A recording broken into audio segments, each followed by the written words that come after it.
আজকে আমরা 2D vector 3D vector এগুলো শিখবো। দেখা যাক, শুরু করি।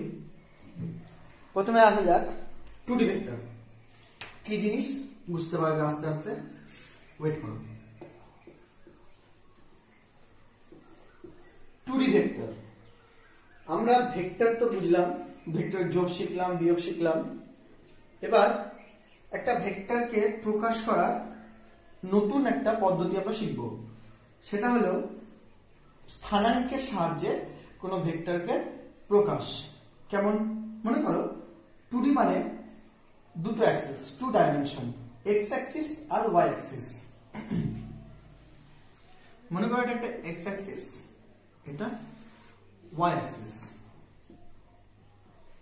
এই যদি দুটো অ্যাক্সিস থাকে, এই অ্যাক্সিস দুটোর সাপেক্ষে কোনো একটা পয়েন্টকে যদি খুঁজতে হয়, তাহলে আমার দুটো কোঅর্ডিনেট লাগে, X and Y, X comma Y.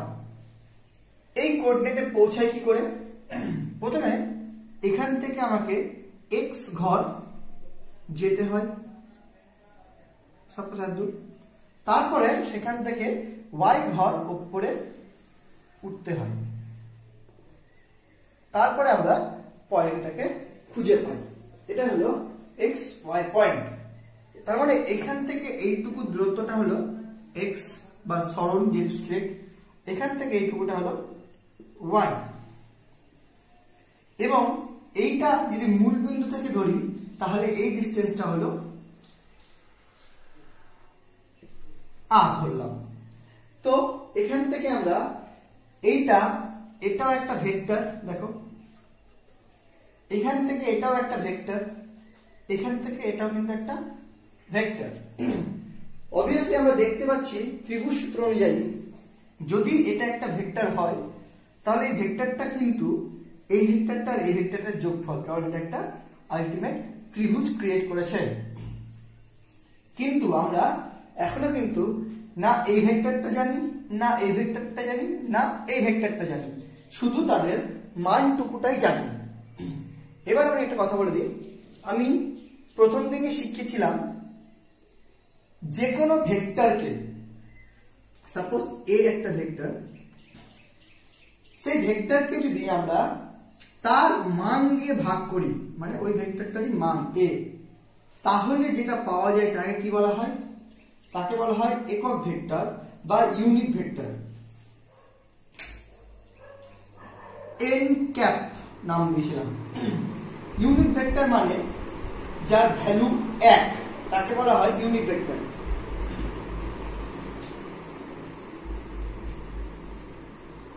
তার মানে এন ক্যাপটা হলো একটা একক ভেক্টর। এর অর্থ হলো এটা নিজে একটা ভেক্টর, বা এর যদি আবার ভ্যালু বের করি, তাহলে তার ভ্যালুটা হবে 1। 1 ভেক্টরকেই বলা হয় ইউনিট ভেক্টর, যাকে লেখা হয় এন ক্যাপ দিয়ে। Cap is vector sign, in this case cap থাকলে বুঝতে হবে এটা একক ভেক্টরের কথা বলেছে। একক ভেক্টরেরই ভেক্টর চিহ্নের বদলে ক্যাপ চিহ্ন দেওয়া হয়, এবং এটা একটা নাম দেওয়া হয়েছে এন ক্যাপ, যার ভ্যালু 1। সিমিলারলি এই জিনিসটা যদি আমরা এখানে ইউজ করি, যে আমরা এটা জানি এক্স অ্যাক্সিস বরাবর একটা ভেক্টর, যার ভ্যালু জানি এক্স। আচ্ছা, এখান থেকে বলে দিই সেটা, যে তার মানে এখান থেকে কোনো একটা ভেক্টর যদি বের করতে হয়, তাহলে সেটা কি বলতে পারি আমি? ওই ভেক্টর সম্মিলিত মান ইনটু এন ক্যাপ, মানে ওই ভেক্টরের দিকে ইউনিট ভেক্টর। মানে কোনো একটা ভেক্টরের দিকে যদি আমি ইউনিট ভেক্টরটা জানি, তাহলে মান দিয়ে গুণ করলে, যে কোনো মান দিয়ে সেই ইউনিট ভেক্টরকে গুণ করি, তাহলে সেই ভেক্টরটাই আমরা পেয়ে যাই।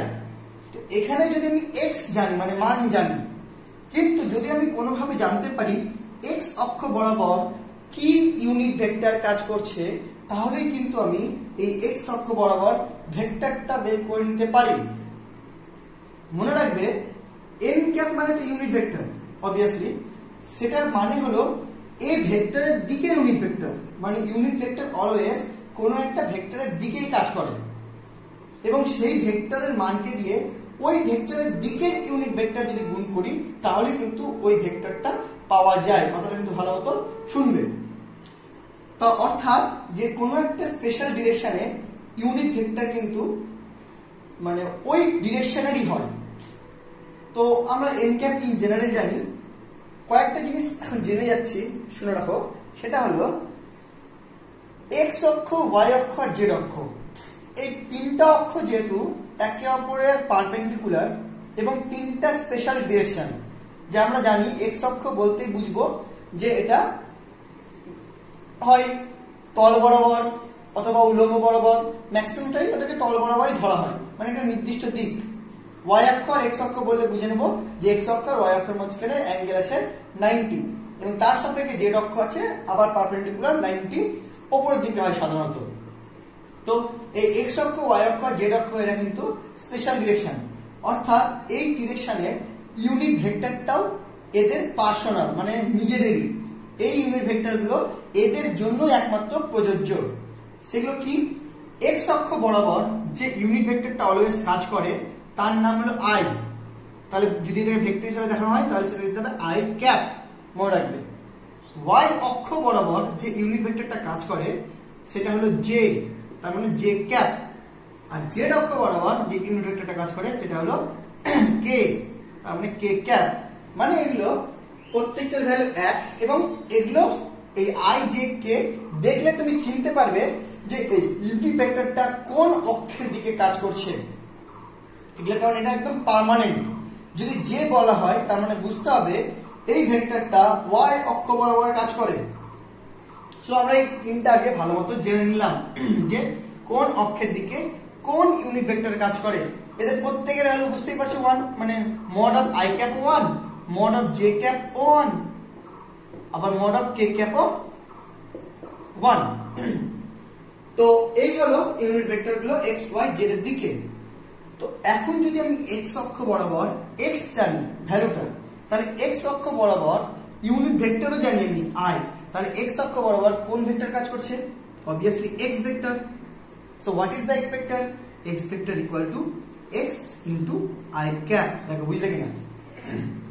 সিমিলারলি y অক্ষ বরাবর কোন ভেক্টর কাজ করে? z cap। সো এটা যদি y এর ভ্যালু হয় তাহলে এই ভেক্টরটা, আচ্ছা y অক্ষের দিকের ভেক্টর মানে কিন্তু y অক্ষের প্যারালাল যে কোনো দিক হতে পারে। x অক্ষের দিকের মানে x অক্ষের প্যারালাল যে কোনো দিক হতে পারে। z অক্ষের প্যারালাল মানে z অক্ষের প্যারালাল যে কোনো দিক হতে পারে। মানে বলতে বোঝা গেল যে i ক্যাপ আমরা জানি কি দুটো ভেক্টর যদি একই ডিরেকশনে হয় তাদের সাম কি? নরমাল সাম, নরমাল যোগ করলে হয়ে গেল। মনে করো a ভেক্টরও এই বরাবর, b ভেক্টরও এই বরাবর, তাহলে তাদের যোগ করলে কি হয়? নরমালি অ্যানসারটা a প্লাস b আসে। দেখেছি কারণ মাঝখানে a আর b এর মাঝখানে অ্যাঙ্গেলটা হয় 0। তাহলে বলতে পারি যে দুটো ভেক্টর যদি একই ডিরেকশনে হয় তাদের নরমাল সামই করা যেতে পারে। সে পরে আসছি কেন বললাম বুঝতে পারবে। তো y অক্ষ বরাবর যদি ইউনিট ভেক্টর j ক্যাপ হয় তাহলে y অক্ষ বরাবর যে ভেক্টরটা কাজ করবে সেই y ভেক্টর ইকুয়াল টু হয় কি? y into j cap. এটা বুঝা গেল না? তাহলে কিন্তু এটা একটা ভেক্টর হয়ে গেল। সো এই ভেক্টরটা আমরা পেয়ে গেলাম। এটা তো যে কোনো ডিরেকশন। সো এর ভেক্টর আমরা জানি না, এটা নরমালি n ক্যাপ দিয়ে করতে পারি, কিন্তু n ক্যাপ মানে ইন জেনারেল, এরকম নয় যে n ক্যাপ কোনো স্পেসিফিক ডিরেকশন বোঝায়। n ক্যাপ কিন্তু কখনো কোনো স্পেসিফিক ডিরেকশন বোঝায় না। কিন্তু i cap, j cap, k cap এরা কিন্তু একদম পার্মানেন্টলি স্পেসিফিক ডিরেকশনই বোঝায়। i cap for x axis, y cap for j cap for y and k cap for z। তো যাই হোক, যদি r কে আমি এখন একটা ভেক্টর হিসেবে ধরি তাহলে obviously r vector is equal to r into some unit vector হবে। আপাতত যদি r ভেক্টর হিসেবে ধরি, so r vector is equal to হবে কি? x vector plus y vector according to ত্রিভুজ সূত্র। So this is equal to x vector is equal to x I cap plus y vector equal to y j cap। so r vector is equal to x I cap plus y j cap। বোঝা গেল? তাহলে এইভাবে আমরা কোন একটা পয়েন্টকে, স্থানাঙ্কের পয়েন্টকে vector আকারে প্রকাশ করতে পারি। এটাকে বলা হয় 2D ভেক্টর। এবার এই r ভেক্টরটা যদি মান বের করতে বলা হয় তাহলে সেই r ভেক্টরের মান হবে obviously ছবি দেখে বোঝা যাচ্ছে root under x square plus y square। এই x ভেক্টরের মান x, y ভেক্টরের মান y, তাদের স্কয়ারের যোগফল। কারণ এটা একটা x অক্ষ আর y অক্ষ পরস্পর 90 ডিগ্রি কোণ করে থাকে, অর্থাৎ এটা একটা right angle triangle, 2ab cos আলফাটা হবে না। সো পেয়ে গেলাম r এর value, this is r vector, this is r ভেক্টরের মান।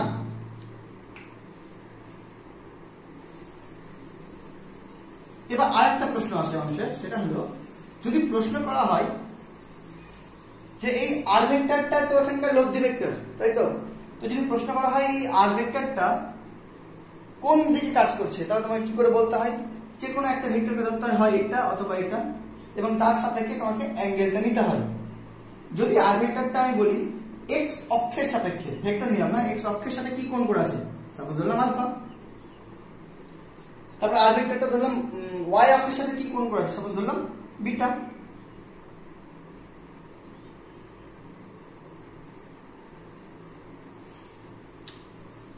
তাহলে x অক্ষের সাথে যদি আলফা কোণ করে থাকে, y অক্ষের সাথে যদি বিটা কোণ করে থাকে, তাহলে আমাকে এবার হয় sin cos tan কিছু একটা বের করে আমাকে অ্যাঙ্গেলটা বের করতে হয়। তো যদি আমরা একটু 2D ভেক্টর নিই, মানে এই স্থানাঙ্কের ভেক্টর নিই, এক্ষেত্রে আমরা ডিরেকশনটা বের করার জন্য গুরুত্ব দেব cos কে। আমরা সাধারণত ডিরেকশন বের করার জন্য গুরুত্ব দিই tan কে, কিন্তু ইন দিস কেস আমরা গুরুত্ব দেব cos কে। তাহলে এক্ষেত্রে যদি আমি cos বের করি, মানে cos অফ আলফা, তাহলে cos আলফা কি হবে দেখো মন দিয়ে। এটা যদি আলফা হয়, অবভিয়াসলি এটা লম্ব, এটা ভূমি, কারণ এটা অ্যাঙ্গেল করে আছে, এটা অতিভুজ।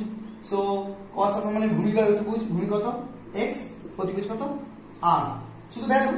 তো cos আলফা ইকুয়াল টু কি x বাই r, বা আরো ভাঙলে বলতে পারি x বাই root under x square plus y square. So cos beta কি হবে, cos বিটা তো এখানে পারপেন্ডিকুলার ভেবে নিতে হবে একটা, তাহলে এটা অতিভুজ হবে, এটা ভূমি, এটা লম্ব, ভূমি বাই অতিভুজ। সো cos বিটা ইকুয়াল টু হবে y বাই, মানে এই পোরশনটা y বাই r। তাহলে এইভাবে কিন্তু আমাদের 2D ভেক্টরের ডিরেকশন গুলো বের করতে হয়। আগেরগুলো আমরা যেহেতু tan দিয়ে করেছিলাম, মানে এখানে আলফাটা বের করতে হবে, alpha equal to cos inverse, আর এখানে বিটা বের করতে হবে, beta equal to cos inverse. So in this case আমরা অ্যাঙ্গেলটা বের করার জন্য ইউজ করছি cos। সো এই cos যেহেতু ইউজ করছি, সেই জন্য এই মানে এইভাবে ডিরেকশন বের করাটাকে বলা হয় দিক কোসাইন। ইংলিশে বলে ডিরেকশন কোসাইন, মানে cos সাইন দিয়ে ডিরেকশনটাকে বের করা। যাই হোক, হয়ে গেল, এটা আমরা শিখলাম 2D ভেক্টর। এবার আমরা শিখবো 3D vector.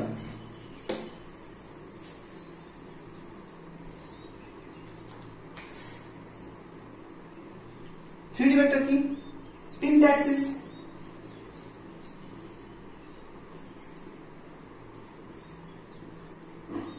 x y z। Suppose একটা পয়েন্ট x, y, z, কি করে পাবো? প্রথমে x অ্যাক্সিস বরাবর যাব, গিয়ে y অ্যাক্সিস বরাবর যাব, গিয়ে ফাইনালি এই পয়েন্টে আমরা পৌঁছাবো। তো প্রথমে এরকম যাব x, তারপরে y, তারপরে ফাইনালি z। তো আর যদি একদম সেন্টার থেকে শুরু করি, তাহলে এখান থেকে এতটা, দিস ইজ r। অবভিয়াসলি আমি বহুভুজ সূত্র অ্যাপ্লাই করে দেখতে পাবো যে r vector equal to x vector plus y vector plus z vector. এবার ভেক্টরগুলো বের করি। x যদি ভ্যালু হয় x অক্ষ বরাবর, তাহলে এই ভেক্টরটা হবে কি x vector is equal to x i cap. Similarly y vector is equal to y j cap, আর z ভেক্টর ইকুয়াল টু হবে হলো z k cap.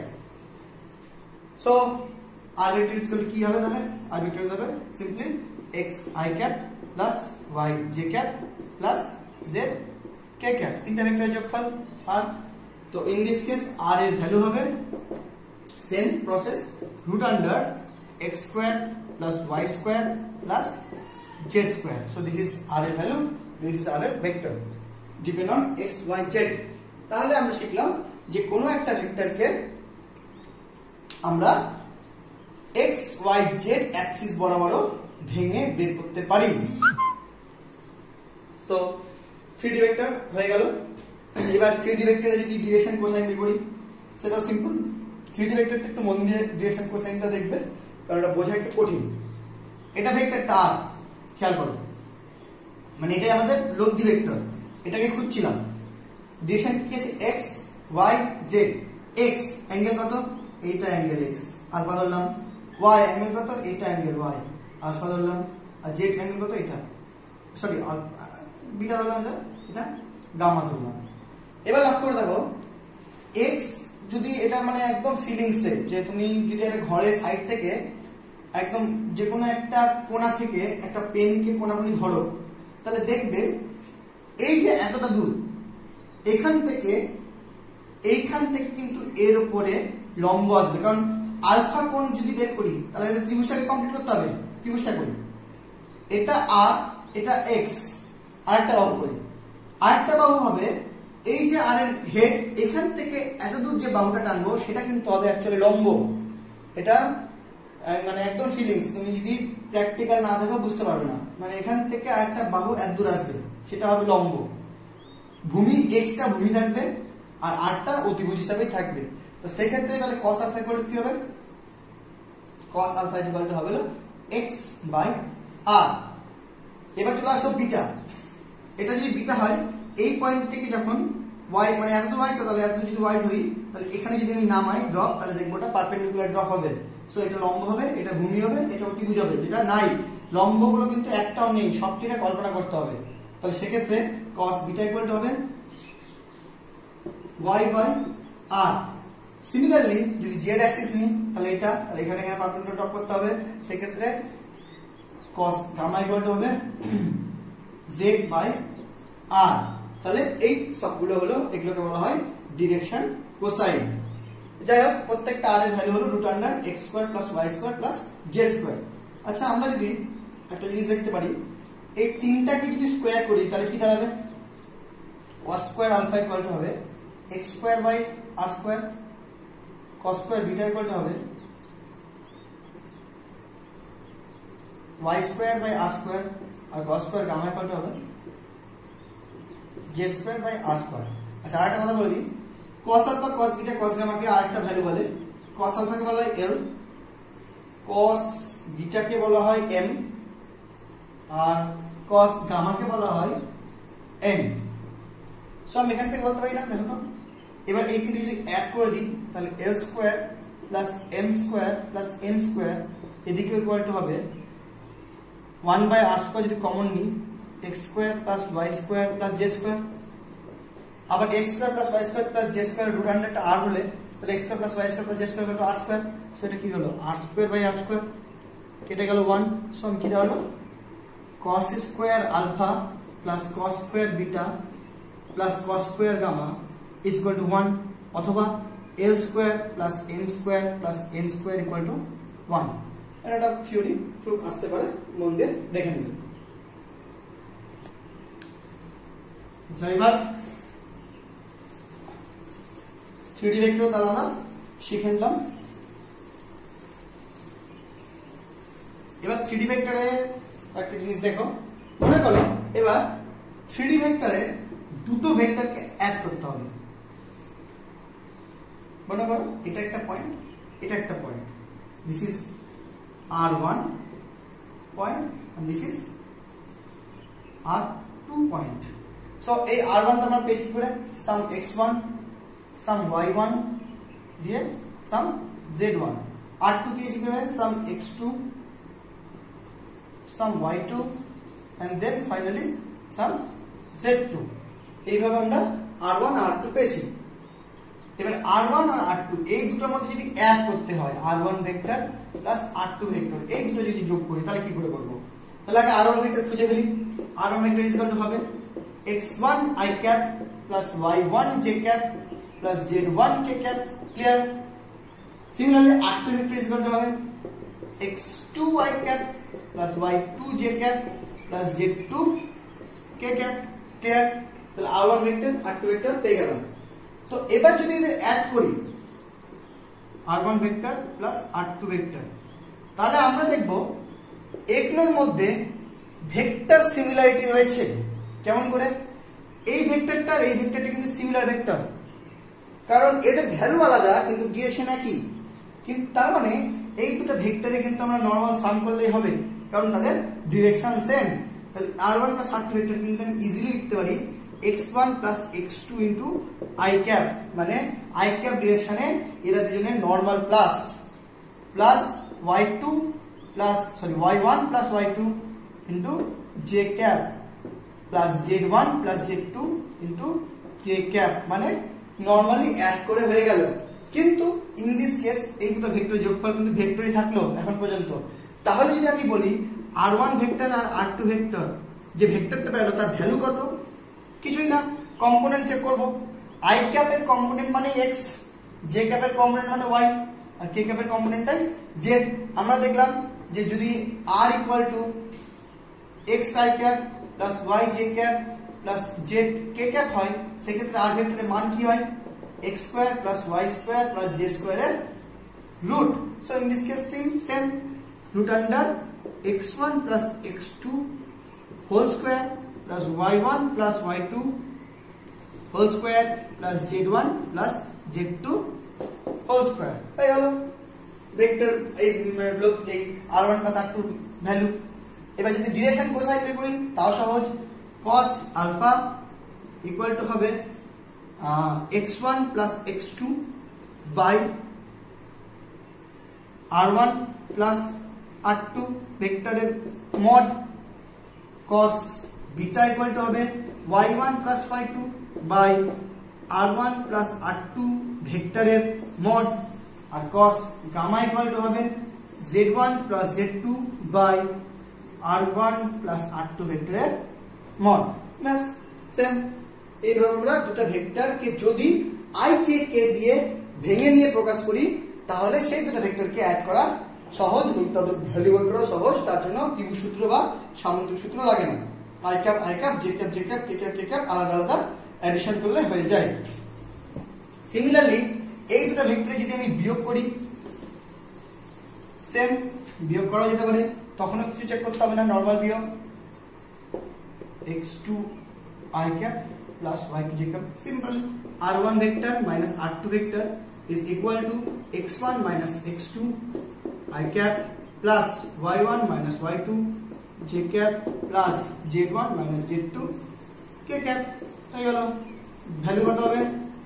mod of r1 minus r2 is equal to root under x1 minus x2 square plus y1 minus y2 square plus z1 minus z2 square। Complete. Direction cosine কি হবে?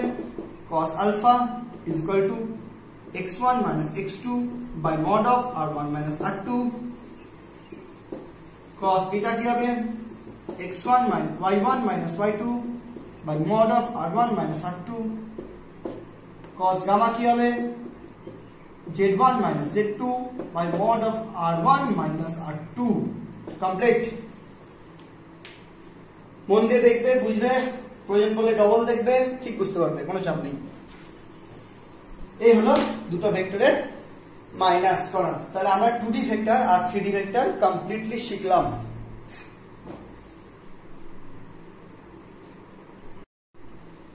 ভেক্টরের এবার আমরা কিছু সাধারণ অভিজ্ঞতা, সাধারণ এক্সাম্পল দেব। যেমন প্রথমে আমরা শুরু করব আপেক্ষিক বেগ দিয়ে। আপেক্ষিক বেগ বলতে আমরা কি বুঝি? যদি কোনো কিছুর বেগ আমরা নির্ণয় করি তাহলে সবসময় কিন্তু একটা স্থির জায়গার সাপেক্ষে নির্ণয় করি। কোনো রেসে যদি বেগ নির্ণয় করি তাহলে আমাদের কি প্রয়োজন পড়ে? একটা স্টার্টিং পয়েন্ট, একটা এন্ড পয়েন্ট। স্টার্টিং পয়েন্ট থেকে এন্ড পয়েন্টের ডিসটেন্স আমরা জানি, তারপরে যে প্রতিযোগী দৌড়ায় তার কত টাইম নিল সেটা জানি, সেই টাইম দিয়ে ডিসটেন্স ডিভাইড করে আমরা বেগটা বের করে নিতে পারি। অর্থাৎ ওই প্রতিযোগীর বেগ বের করতে গেলে আমাকে অবশ্যই একটা স্টার্টিং পয়েন্ট যেটা স্থির নিতে হয়। অর্থাৎ এই স্টার্টিং পয়েন্টের সাপেক্ষে কিন্তু আমাদের বেগ বের করতে হয়। এটাকে বলা হয় বস্তুটার বেগ। কিন্তু আপেক্ষিক বেগ কখন বলবো? যদি এই স্টার্টিং পয়েন্টটাও, মানে যার সাপেক্ষে আমি বেগ নির্ণয় করছি, সেও যদি বাই চান্স গতিশীল হয়, তাহলে এই গতিশীল বস্তুর সাপেক্ষে আরেকটা গতিশীল বস্তু যখন আমি বেগ বের করবো তখন সেটাকে বলবো আপেক্ষিক বেগ। কেমন? মনে করো এই স্টার্টিং পয়েন্টের সাপেক্ষে একটা বাইক সাপোজ v স্পিডে চলছে, আরেকটা বাইক এই একই জায়গার সাপেক্ষে সাপোজ u স্পিডে চলছে। তাহলে এই স্থির জায়গাটার সাপেক্ষে এর বেগ v, এর বেগ u।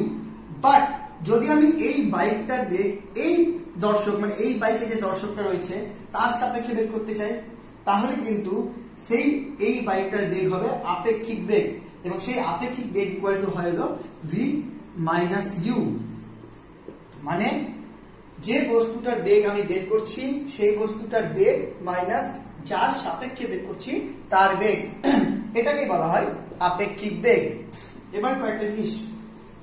নাম্বার 1, যদি বস্তু যেদিকে যাচ্ছে দর্শকও যদি সেদিকেই যায়, তাহলে যদি বস্তুর বেগ ভি হয় আর দর্শকের বেগ ইউ হয়, তাহলে আমরা জানি একই ডিরেকশনের বেগ যদি হয় তাহলে সাধারণ যোগফল হয়, তাহলে সাধারণ যোগফল বা সাধারণ বিয়োগফল হয়। তো এক্ষেত্রে আপেক্ষিক বেগ হবে নর্মাল ভি মাইনাস ইউ। যদি যে বস্তুটা যাচ্ছে তার বেগ ভি হয় আর যার সাপেক্ষে নিচ্ছি তার বেগ উল্টো দিকে ইউ হয়, তাহলে কিন্তু সেক্ষেত্রে এই বস্তুটা সাপেক্ষে উল্টো দিকে যাচ্ছে। তার মানে এটা যদি সাপেক্ষ হয়, দর্শক হয়, তাহলে দর্শকের সাপেক্ষে যে বস্তুটার বেগ নির্ণয় করছি সেটা কিন্তু নেগেটিভ, অর্থাৎ সেক্ষেত্রে আপেক্ষিক বেগ হয় মাইনাস ভি বস্তুর বেগ মাইনাস অফ ইউ দর্শকের বেগ, অর্থাৎ মাইনাস কমন নিলে ভি প্লাস ইউ, অর্থাৎ বেগটা আরো অ্যাড হয়ে যায় কারণ ডিস্টেন্সটা পরস্পর থেকে বাড়ছে। হয়ে গেল, এরকম হলো আপেক্ষিক বেগ। যদি এক ডিরেকশনে হয় তাহলে নরমাল মাইনাস, আর যদি অপোজিট ডিরেকশনে হয় তাহলে মাইনাস অফ বেগ দুটোর যোগফল। কিন্তু ভেক্টরিক্যালি যেটা মেইন সেটা হলো যদি বাই চান্স দুটো বস্তু দুদিকে যায়, দুরকম দিকে, যাদের মাঝখানে একটা অ্যাঙ্গেল থাকে, তাহলে সেক্ষেত্রে আপেক্ষিক বেগ কি হবে? মানে মনে করো একটা যে বস্তুটার বেগ বের করছি সে বাইক নিয়ে এদিকে যাচ্ছে ভি বেগে, আর যার সাপেক্ষে বের করছি সে এদিকে যাচ্ছে ইউ বেগে। তাহলে সেক্ষেত্রে তো আপেক্ষিক বেগের ফর্মুলা অনুযায়ী আপেক্ষিক বেগ হবে V vector minus U vector. But এক্ষেত্রে কিন্তু আমি নর্মাল ভি মাইনাস ইউ বা মাইনাস ভি প্লাস ইউ বের করতে পারছি না, কারণ এক্ষেত্রে ভি আর ইউ এর মাঝখানে একটা অ্যাঙ্গেল রয়েছে। তখন আমি কি করে বের করবো? সিম্পল, দুটো ভেক্টরের বিয়োগফল আমরা যেভাবে শিখেছি সেভাবে বের করবো। কি করে বিয়োগফল বের করতে হয়? প্রথমে কি আছে ভি রেখে দিলাম, ইউ আছে মাইনাস, তাহলে এটাকে ভাবতে পারি আমি V of plus of minus U. So ইউটাকে আমি যে ডিরেকশনে আছে তার জাস্ট অপোজিট ডিরেকশনে একটা পেয়ে গেলাম মাইনাস ইউ। হয়ে গেল। তাহলে এইটা আর এইটা এবার একটা পয়েন্ট থেকে স্টার্ট, এবার এই দুটো সাম করবো, মানে এদিকে আমি কি করবো একটা সামুদ্রিক নেব, নিলাম, দিয়ে যে মাঝখানে দিয়ে হবে সেটা হবে প্লাস দিক। So this is W. So W is equal to V minus U। হয়ে গেল। তাহলে এইভাবে আমাকে W টা বের করতে হবে। এবার সিম্পল W টা বের করবো কি করে? ভ্যালু কত? W is equal to root under CKDG formula. প্রথমে কি আছে? A কে V স্কয়ার প্লাস B কে U মাইনাস U স্কয়ার মানে U square plus 2A B cos alpha. Alpha মানে এই কোণটা V আর মাইনাস ইউ এর মাঝখানে কোণ। সো এটা যদি আলফা হয় তাহলে এটা হবে 180 minus alpha. So plus 2UV cos 180 minus alpha. So this is equal to so back to the point, V square plus U square, এবার 2UV বা VU cos 180 মাইনাস আলফা মানে মাইনাস cos আলফা। কি করে শিখিয়েছি দেখবে করে, 90 into 2 মানে 2 ঘর মানে জোড় সংখ্যা, cos cosই থেকে যাবে। এবার মাইনাস মানে 2 ঘরে উপরে যাব, উপরটা সাইনের ঘর কিন্তু এটা cos যেহেতু নিচে সেজন্য এখানে মাইনাস চলে আসবে। যেটা শিখিয়েছি একবার সেটা দেখে বুঝতে পারবে। So v square minus u plus u square minus 2uv cos alpha. তো এইভাবে আমরা কিন্তু দুটো ভেক্টর বা দুটো বেগ যদি একে অপরের সাথে একটা অ্যাঙ্গেল করে থাকে তাও আমরা আপেক্ষিক বেগটা নির্ণয় করতে পারবো। ইভেন এক্ষেত্রেও যদি আমি বলি যে যে লব্ধি বেগটা হবে মানে আপেক্ষিক বেগটা এখানে তো W, সেই আপেক্ষিক বেগ এর সাথে বা এর সাথে সে u হোক বা v কারোর সাথে যদি একটা কোণ করে থাকে, তাহলে এটা যদি ধরি থিটা, তাহলে কিন্তু আমরা আগের মতো করে tan থিটাটাও বের করতে পারি। tan থিটা ফর্মুলা কি ছিল? tan থিটা ফর্মুলা ছিল v sin theta v sin alpha by a plus b cos alpha. So এখানে করি b sin আলফা, b কে আছে এখানে, p হলো u, সো u সাইন আলফা কি আলফা হলো 180 মাইনাস আলফা হয়ে গেল বাই এ মানে v v plus u cos alpha cos 180 minus alpha এটা হয়ে গেল tan theta so tan theta equal to this so এবার যদি ক্যালকুলেশন করি তাহলে u sin 180 minus alpha equal to হবে হলো 2 মানে sin থাকবে u sin আলফা এবার u sin alpha by v এবার u cos 180 মাইনাস আলফা মানে minus cos alpha so minus u cos alpha এটা চেক করে নেবে একটু যে এটা সাইন চেঞ্জ হবে না কারণ 1 2 মাইনাস দিয়ে যে ঘরটা হয় সেটা অ্যাকচুয়ালি সাইনেরই ঘর সেটা সাইন হলে সাইন যখন সাইন হলো তখন কোনো মানে চিহ্ন পাল্টালো না কিন্তু যখন cos হলো কিন্তু সাইনের ঘরে গিয়ে তখন কিন্তু সেটা মাইনাস হয়ে গেল tan theta equal to u sin alpha minus v cos alpha v minus u cos alpha তাহলে এইভাবে আমরা কিন্তু আপেক্ষিক বেগটা এবং তার কোণটাও বের করে ফেললাম আরেকটা एग्जांपल দেওয়া যাক আপেক্ষিক বেগের মনে করো বৃষ্টি পড়ছে সাপোজ বৃষ্টি পড়ছে এইভাবে সাপোজ ইউ বেগে বৃষ্টি পড়ছে আর তুমি সামনের দিকে ভি বেগে হেঁটে যাচ্ছ বা এটাকে ইউ ধরলাম বইয়ের হিসাবে ইউ বেগে তুমি হেঁটে যাচ্ছ আর সাপোজ ভি বেগে বৃষ্টি নিচের দিকে পড়ছে তাহলে আপেক্ষিক বেগ কত হবে ভি মাইনাস ইউ তাই হবে আপেক্ষিক বেগ তাহলে বের করা যাক v minus u this is ডাব্লিউ কত হয় দেখা যাক এবার ভি মাইনাস ইউ বের করতে গেলে অবশ্যই ইউ কে এদিকে আছে নেগেটিভ নিতে হবে কিন্তু এখানে দেখো এই পয়েন্ট থেকে ভি ভেক্টর কিন্তু আর ইউ ভেক্টর কিন্তু দুদিকে যায়নি তো সেই ক্ষেত্রে আমরা একটা জিনিস করতে পারি আমি এই পয়েন্ট থেকে ভি ভেক্টরটা আরেকটু নামিয়ে দিলাম সো দিস ইজ ভি ভেক্টরই হবে কোনো সমস্যা নেই তবে এই পয়েন্ট থেকে দুদিকে হয়ে গেল এবার ভি মাইনাস ইউ মানে ইউ কে আমাকে নেগেটিভ করতে হবে so this is minus u এটা ভি থাকলো এবার লব দিয়ে দিতে হবে সিম্পল বাড়িয়ে দাও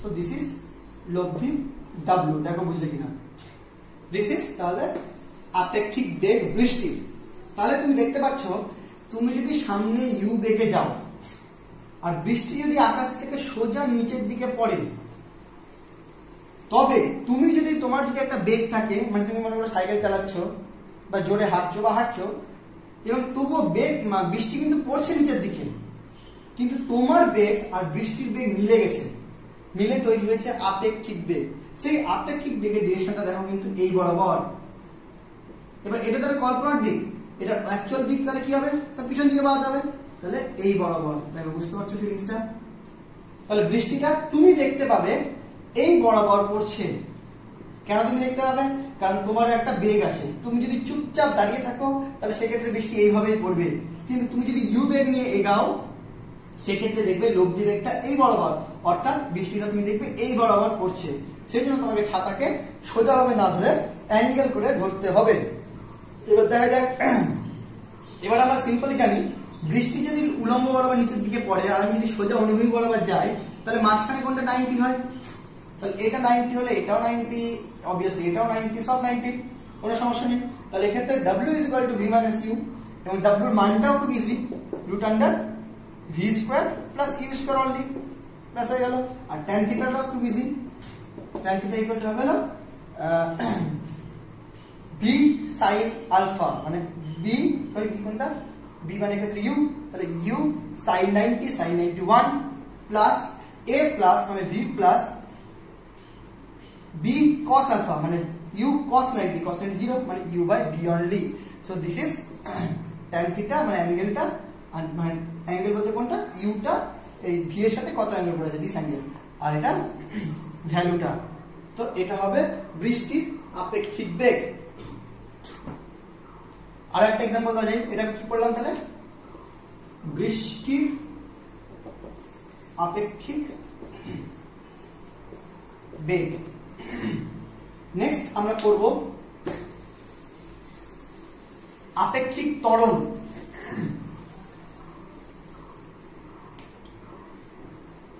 আপেক্ষিক ত্বরণ, এটা নিয়ে আর অত চাপ নেই, সোজা তাহলে বুঝে নাও। সাপোজ এ একটা বস্তুর ত্বরণ, এ বস্তুর ত্বরণ, সিম্পল। বি আরেকটা বস্তুর ত্বরণ, এ বি সাপোজ।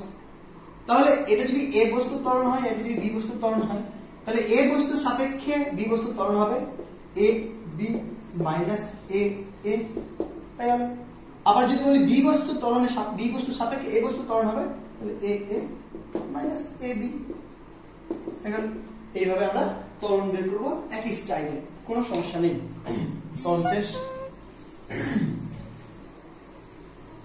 এবার আরেকটা খুব ইন্টারেস্টিং এক্সাম্পল।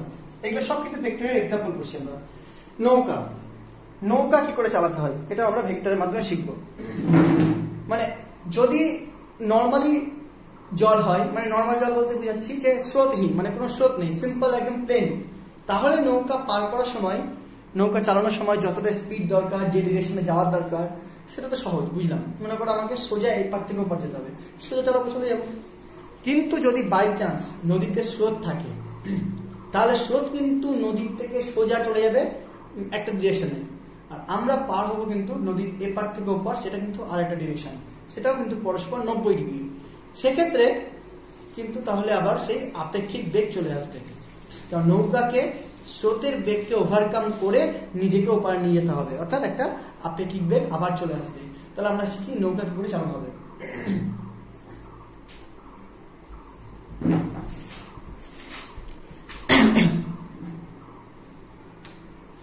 দেখে নাও, সাপোজ প্রথমে মনে করো এটা একটা নদী, ওকে। এটা যদি নদী হয়, আমাকে নৌকা এপার থেকে এপার নিয়ে যেতে হবে। তাহলে আগে জেনে নিই এটা লেন্থ কত, সাপোজ জেনে নিলাম এর লেন্থ, নদীটার এপার থেকে ওপারের লেন্থ এল। এবার যদি কোনো স্রোত নেই, সিম্পল, তাহলে নৌকাটাকে যদি আমি সোজা সামনের দিকে নিয়ে যাই, যদি ভি স্পিডে নিয়ে যাই, তাহলে আমার সময় লাগবে টি ইকুয়াল টু কি হয়, বেগ ইকুয়াল টু দূরত্ব বাই সময়, তাহলে সময় ইকুয়াল টু দূরত্ব বাই বেগ, তো দূরত্ব কত, এল বাই ভি। তাহলে এই সময় কিন্তু আমি সিম্পলি পার করে চলে যাব, নর্মাল। এবার বাট স্পেশাল কেস কি? স্পেশাল কেস হলো আমার বেগ আছে এই বরাবর, ওকে, বাট সাথে স্রোতেরও বেগ আছে এই বরাবর ইউ। সেক্ষেত্রে কি হবে, যদি আমি ভি বরাবর যেতে চাই আর স্রোত আমাকে ইউ বরাবর এদিক টেনে নেয়, তাহলে সেক্ষেত্রে কিন্তু লব্ধি বরাবর হবে এই বরাবর ডাব্লিউ, তার মানে আমি চলে যাব এই বরাবর, ওকে। এবং সেক্ষেত্রে ডাব্লিউ বোঝা যাচ্ছে যে স্রোতের বেগ আর আমার বেগ পরস্পর 90 degree, so W equal to হবে root under V square plus U square. হয়ে গেল সিম্পলি। তার মানে আমার যদি এখানে যেতে হওয়ার কাজ ছিল, কিন্তু আমি স্রোতের জন্য চলে যাব এখানে, সমস্যা।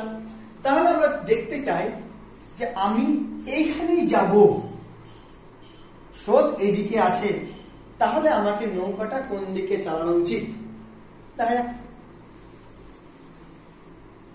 এই জায়গা দেখবে, হ্যাঁ, মন দিয়ে। আমার গন্তব্যস্থল এই জায়গাটা, আমি নৌকাটা স্টার্ট করছি এইখান থেকে, কিছু করার নেই সাপোজ, কিন্তু যাবো আমি এখানে। আবার স্রোত আছে এই বরাবর ইউ, যেটা আমাকে এদিকে টানছে, তাহলে আমি ওপারে যাব কি করে? আমি একটা বুদ্ধি পাকালাম, আমি দেখলাম যে আমি যদি এই বরাবর যাই, তাহলে আমাকে এই বরাবর টেনে নেবে। তাহলে আমি কি করলাম, অ্যাঙ্গেলটাকে বাড়িয়ে এই বরাবর করে দিলাম, যে আমি এই বরাবর যাচ্ছি সাপোজ, ওকে। তাহলে দেখা যাক কি হয়।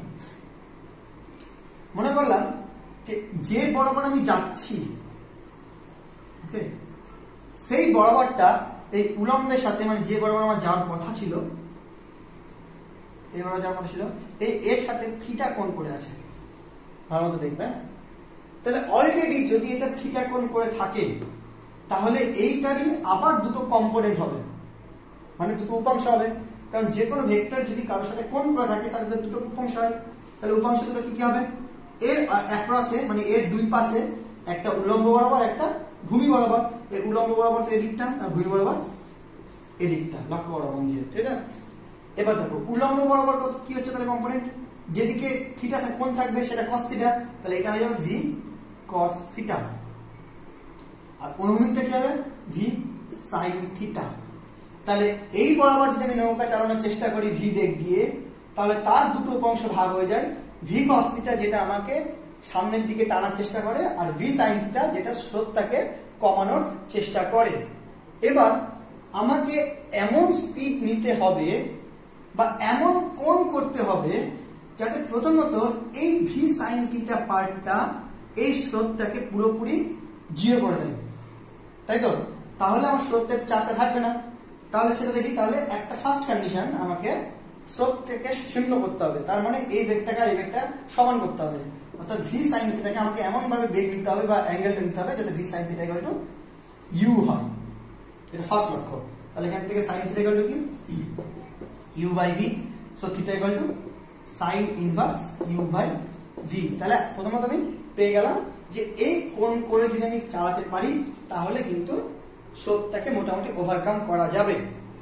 কিন্তু প্রশ্ন হলো এইভাবে চালিয়ে আমি সোজা এইভাবে যাব ঠিক, বাট এতে কি আমার সময় কম লাগবে? মানে কথাটা হলো সবথেকে কম সময় লাগবে কখন? যদি আমার সময়টাই বেশি লেগে গেল এইভাবে চালিয়ে, তাহলে আমার লাভ নেই কোনো। তাহলে আমাকে বের করতে হবে ন্যূনতম সময়, ন্যূনতম সময় কত কম সময় আমি আমার গন্তব্যস্থলে পৌঁছাতে পারি। এবার সময়ের ফর্মুলা কি? সময় ফর্মুলা হলো কি দেখলাম, বেগ দূরত্ব বাই বেগ, এটাই সময় ফর্মুলা। এবার দূরত্বটা আমি জানি l, ন্যূনতম সময় টিডিএস লিখলাম আমরা, দূরত্ব কত l। এবার এক্ষেত্রে বেগ যদি আমি এইভাবে চালাই সেক্ষেত্রে আমাকে সোজা টেনে নেওয়া যাওয়ার বেগকে cos থিটা, মানে এইভাবে চালালে এর একটা ভাগ তো আমাকে স্রোতটাই কাটছে, আর যে ভাগটা v cos থিটা সেই ভাগটা কিন্তু আমাকে এপার থেকে ওপার নিয়ে যাচ্ছে। তাহলে সোজা নিয়ে যাওয়ার বেগটা কত v cos থিটা। তাহলে এই বেগটার সাথে যদি আমি দূরত্বটা ভাগ করি তাহলে আমি পাবো টাইম। সো এই টাইমটা আমার লাগবে। এবার আমাকে বলছে এই টাইমটা ন্যূনতম হওয়ার শর্ত কি? ন্যূনতম হওয়ার শর্ত হলো যে নিচের এই ভ্যালুটাকে ম্যাক্সিমাম হতে হবে। কোনো একটা ভাগফল সবথেকে কম কখন হয়? যখন নিচেরটা সবথেকে বেশি হয়। তার নিচেরটা সবথেকে বেশি হওয়ার শর্ত কি? cos থিটাকে 1 হতে হবে, কারণ থিটার সবথেকে বড় ভ্যালু 1, সবথেকে কম ভ্যালু হলো 0। তাহলে 1 হওয়া মানে কি? cos থিটাকে হতে হবে 1। cos থিটা যদি 1 হয় তাহলে 1 কার ভ্যালু? cos কার value? cos 0 value. So cos cos কেটে গেলে থিটা ইকুয়াল টু 0। তাহলে আমি এখান থেকে একটা অদ্ভুত কেস পেয়ে গেলাম, সেটা হলো এই থিটার ভ্যালুটা যদি 0 হয় তাহলে কিন্তু সবথেকে কম সময় লাগছে। তার মানে কি? তার মানে আমাকে যেদিকে যাব তার সাথে থিটা কোণ করে নৌকা চালিয়ে কোনো লাভ নেই, কারণ সবথেকে কম সময়ে যাওয়ার শর্ত দেখলাম থিটা ইকুয়াল টু 0, মানে একদম সোজা নৌকা চালানো। তাহলে সেক্ষেত্রে আমাকে কিন্তু এইভাবে চালিয়ে কোনো লাভ নেই। যদি আমার গন্তব্যস্থল এখানে হয় তাহলে আমাকে এইসব জায়গা থেকে যাত্রা শুরু করতে হবে, কিন্তু নৌকাটাকে সোজা চালাতে হবে, তাহলেই আমি সবথেকে কম সময়ে এপার থেকে ওপার যেতে পারবো। বুঝা গেল? না বুঝতে পারলে আরেকবার দেখবে, ঠিক বুঝতে পারবেন। তাহলে এই করলাম কিছু ভেক্টরের এক্সাম্পল। ব্যাস, আজকে পড়া দূরে থাকলো। লাস্ট ফাইনাল দিন আমি ভেক্টরের গুণফল শেখাবো এবং প্রাস মানে কি করে 6 মারতে হয়, টাইমিং কি করে ক্রিকেটাররা টাইমিং করে, মানে জোর মানে গায়ে জোর থাকলেই যে 6 মারা যায় তা নয়। টাইমিং করতে গেলে একদম সঠিক টাইমিং থাকতে গেলে বল বাউন্ডারি পার হবেই, সেটা একদম ভেক্টর ফর্মুলা অনুযায়ী হয়। ভেক্টরিক্যালি ফোর্স অ্যান্ড অ্যাঙ্গেল যদি ঠিকঠাক থাকে তাহলে কিন্তু অল্প ফোর্সেও বল বাউন্ডারি পার হয়ে যাবে। এটাকে বলা হয় টাইমিং, সেই টাইমিংকে বলা হয় প্রাস। সেই প্রাসটা আমরা পরের দিন শিখবো।